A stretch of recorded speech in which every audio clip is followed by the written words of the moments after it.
Antigone, written by Sophocles, translated by Theodore Howard Banks, and read by Michael Hanisch. Introduction. Greek Drama. Greek civilization reached its peak in the Athens of the 5th century BC, expressing itself in political organization, science, history, philosophy, and the arts. Music, painting, sculpture, architecture, poetry, and drama. Some of the accomplishments of this period, tragedy for one, have never been surpassed. Yet since civilization is more than art, Greek tragedy cannot be fully understood without reference to other aspects of Athenian life. Principally because the country was broken up by mountains, the Greeks never achieved national unity but remained divided into a large number of city-states, which were grouped into two systems of alliances headed by Athens and Sparta. These states consisted of a walled city that dominated a small, usually self-contained country district.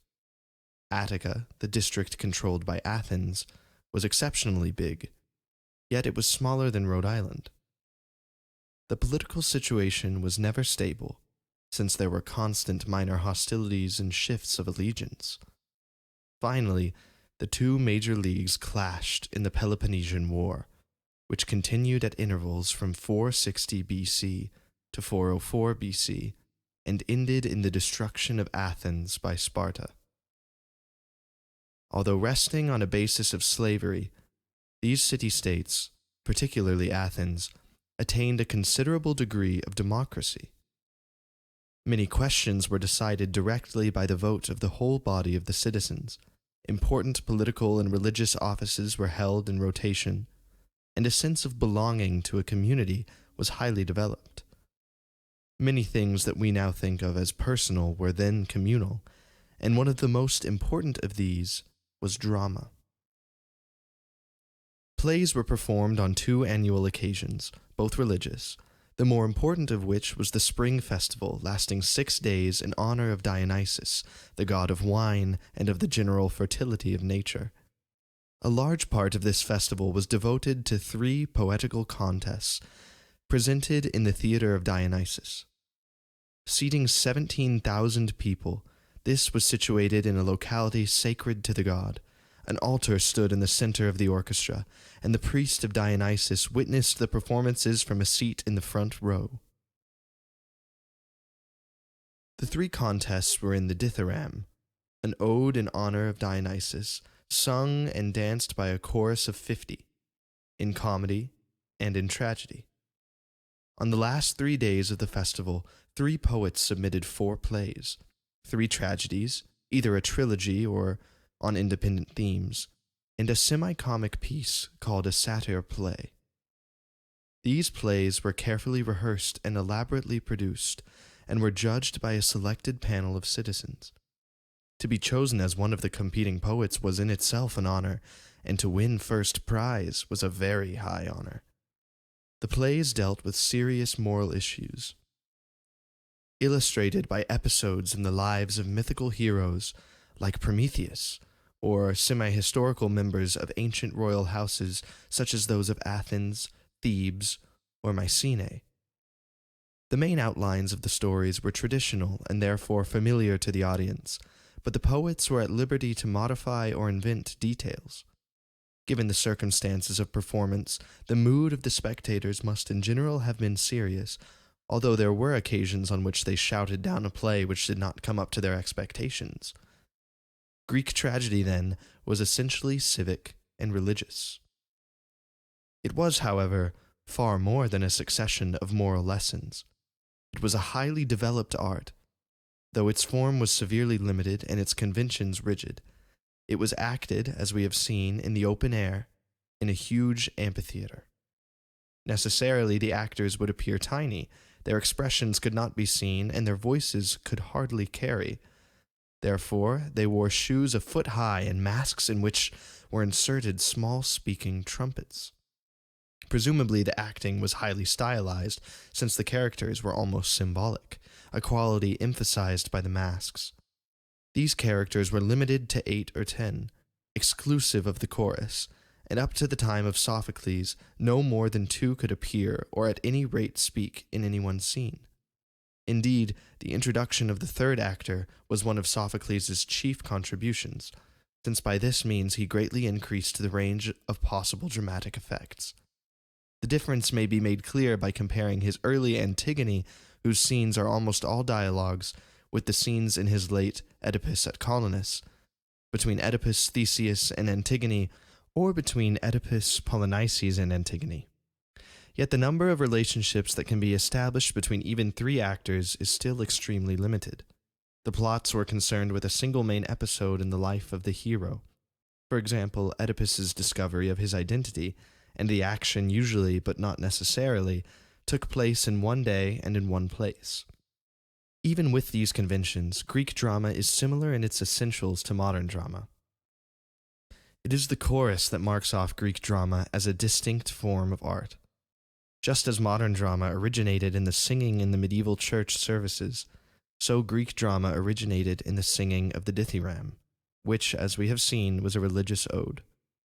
Gradually, stanzas sung by separate sections of the chorus evolved into spoken dialogue, but even in the case of Aeschylus, Sophocles' immediate predecessor, the chorus, still numbering 50, is so prominent that his plays are more like modern oratorios than dramas. Sophocles cut the chorus to 15 and reduced its importance in the plot, but with him it remains an integral part of the play, since it consists of a group of people whose presence is dramatically appropriate. It is thought of as a unit and often speaks through the mouth of the chorus leader, or choragus. Occasionally it influences the action of the play through its advice, expostulation, and so forth, but its chief function is to react emotionally to the action taking place before it. It philosophizes, expresses joy at the anticipated triumph of the hero or sorrow at his misfortune, praise to the gods, and the like. It expresses these emotions by singing or intoning intricate lyric poems to an accompaniment of music and dance steps. Except for a fragment of a Euripides chorus, none of the music and no description of the dance patterns have survived. But we may reasonably assume that both music and dance had reached an artistic level comparable to the text. The suggestion has been made, for example, that Sophocles fixed the chorus at 15 to allow a variety of unbalanced groupings. Obviously, such a combination of poetry, singing, music, and dancing must have had a powerful aesthetic effect. Even when the plays are merely read, the chorus serves not only to divide them into a series of contrasting and climactic scenes, but also to introduce a great range of mood: triumphant, bitter, apprehensive, plaintive, etc. The effects are entirely different from those produced by the occasional songs in a Shakespearean play, since each Sophoclean ode occurs at a definite break in the action and serves as dramatic heightening as well as dramatic relief. It should be emphasized that the chorus is not the mouthpiece of Sophocles, expressing his personal feelings, but a dramatic entity, expressing emotions natural under the circumstances in which it finds itself. Everything considered, the closest modern equivalent to a tragedy of Sophocles is not a play, but a grand opera. The Life of Sophocles, from 496 BC to 406 BC. Although Sophocles lived to the extreme age of 90, and although he was a prominent figure in the life of his time, we know very little about him. He was noted for his youthful beauty and his skill in dancing and music. He led, with his lyre, the Paean celebrating the naval victory over the Persians at Salamis. He took part, as was customary, in the acting of his plays, but was forced to stop because of his weak voice. As a citizen, he held the usual offices, being general at least twice. He was associated in some way with the cult of Asclepius, the god of healing. These facts, together with some rather trivial anecdotes, are all that we know about his private life.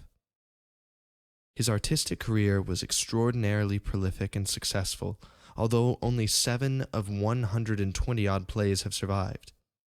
In the annual competition during the festival of Dionysus, he won first place 20 times, and we must remember that each victory involved 4 of his plays, and was never worse than second. The 3 plays in this volume were written over a period of nearly 40 years. Antigone about 441 BC, Oedipus the King about 430 BC, and Oedipus at Colonus about 409 BC, when Sophocles was more than 80 years of age. Not only is this order of composition not the chronological order of events, but the plays are independent artistic wholes, whose details cannot be reconciled. For example, the relative ages of Creon, Oedipus, and his children, or the character of Creon. It is for these reasons that the plays are here printed in the order of their composition.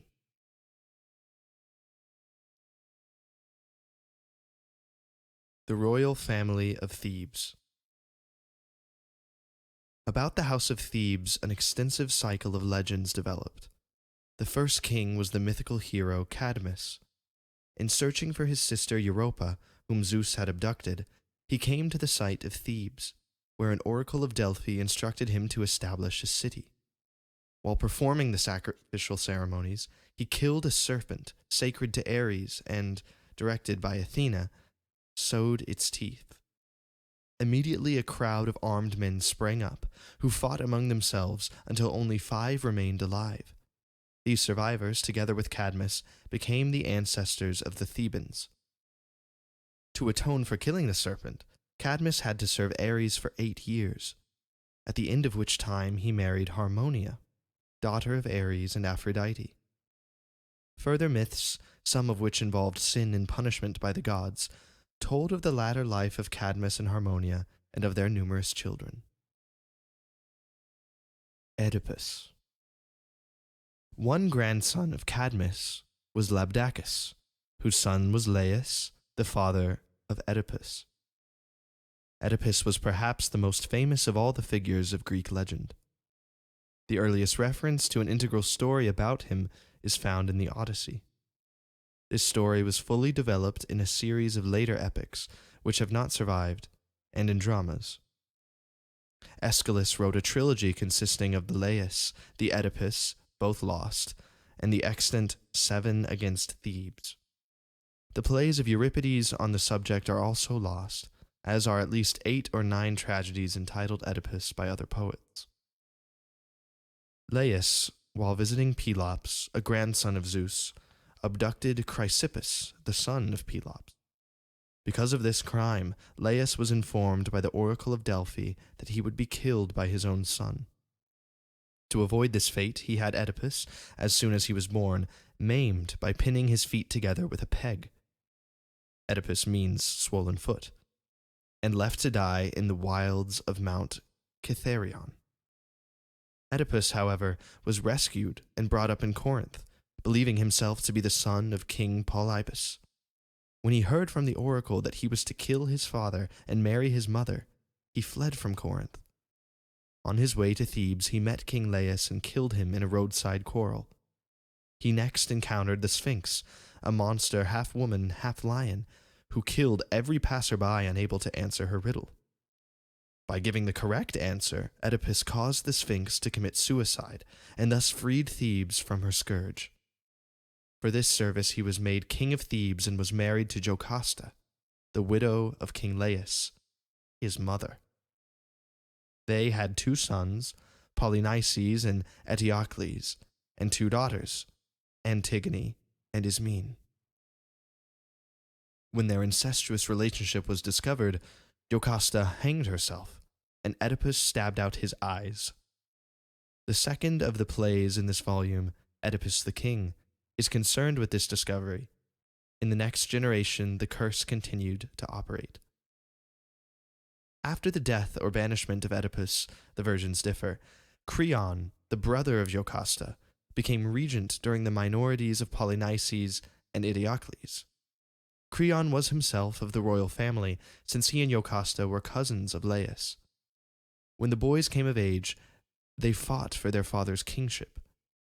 Eteocles drove out Polynices, who went to Argos, where he raised an army against Thebes. The third play, Oedipus at Colonus, is concerned with the death of Oedipus just before the final battle at the city gates, The invaders were defeated, the two brothers killing each other. The first play, Antigone, opens on the morning after this battle and deals with the death of Antigone. Ultimately, Thebes was destroyed by the sons of the leaders of the first hostile army. The aspect of the Oedipus legend with which students today are preoccupied is the problem of fate. Once the oracle had spoken, was Oedipus powerless? When he tried to escape by flying from Corinth, was he merely a puppet whose strings the gods pulled? Probably not. It is best to think of the gods, or their prophets like Tiresias, as foretelling what was going to happen without compelling it to happen. In any case, so far as Oedipus the king is concerned, the problem is irrelevant. The oracle has been fulfilled before the play opens. The action concerns his discovery of his identity, and the suspense arises from our seeing him come closer and closer to the truth. Yet he does nothing under the compulsion of any outside force. When he says, "I must track down the secret of my birth," and in reply to the shepherds, "I stand on the very brink of speaking horrors, and I of hearing horrors, but I must." The compulsion is that of his own nature, his insistence on learning the truth, on facing the facts about himself. This is surely an admirable trait, but it destroys him. He is not destroyed by a tragic flaw. So far as the legend as a whole goes, he fits Aristotle's definition of a tragic hero. A man who is highly renowned and prosperous, but one who is not preeminently virtuous and just, whose misfortune, however, is brought upon him not by vice and depravity, but by some error of judgment or frailty. Considering the oracle, he made an error of judgment in marrying anyone, and he showed the frailty of a quick temper in the killing of his father, yet both these acts lie outside the play. Within it, his angry outbursts against Tiresias and Creon do not affect the action. Essentially, he is innocent since he has acted in ignorance. In Oedipus at Colonus, he insists upon this fact, and the play concerns his apotheosis, accorded to him by the gods as a recompense for his sufferings. In Antigone, the problem of fate does not arise. Tiresias prophesies that Creon will pay for his sacrilege by the death of his son, and the chorus speaks of the gods as striking down a whole race and sending suffering upon the house of Oedipus, a fate that does not loosen its hold through generations. And yet it would never occur to a spectator, and does not seem to have occurred to a critic, that either Creon or Antigone lacks free will.